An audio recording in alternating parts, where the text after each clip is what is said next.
اسامہ بن زید رضی اللہ عنہ نے بیان کیا کہ ہم رسول اللہ صلی اللہ علیہ وسلم کے پاس تھے کہ آپ کی ایک صاحبزادی حضرت زینب رضی اللہ عنہا کے بھیجے ہوئے ایک شخص آپ کی خدمت میں حاضر ہوئے کہ ان کے لڑکے جاں کنی میں مبتلا ہیں اور وہ حضور صلی اللہ علیہ وسلم کو بلا رہی ہیں۔ حضرت صلی اللہ علیہ وسلم نے ان سے فرمایا کہ تم جا کر انہیں بتا دو کہ اللہ ہی کا سب مال ہے، جو چاہے لے لے اور جو چاہے دے، اور اس کی بارگاہ میں ہر چیز کے لیے ایک وقت مقرر ہے۔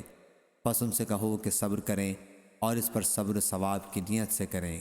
صاحبزادی نے دوبارہ آپ کو قسم دے کر کہلا بھیجا کہ آپ ضرور تشریف لائیں۔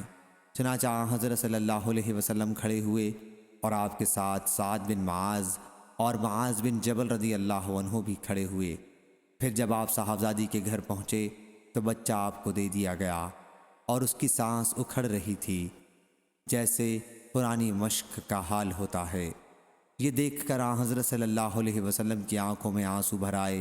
اس پر سعد رضی اللہ عنہ نے کہا، یا رسول اللہ صلی اللہ علیہ وسلم، یہ کیا ہے؟ حضرت صلی اللہ علیہ وسلم نے فرمایا کہ یہ رحمت ہے جو اللہ تعالیٰ نے اپنے بندوں کے دلوں میں رکھی ہے، اور اللہ بھی اپنے انہی بندوں پر رحم کرتا ہے جو رحم دل ہوتے ہیں۔ صحیح بخاری حدیث نمبر 7377۔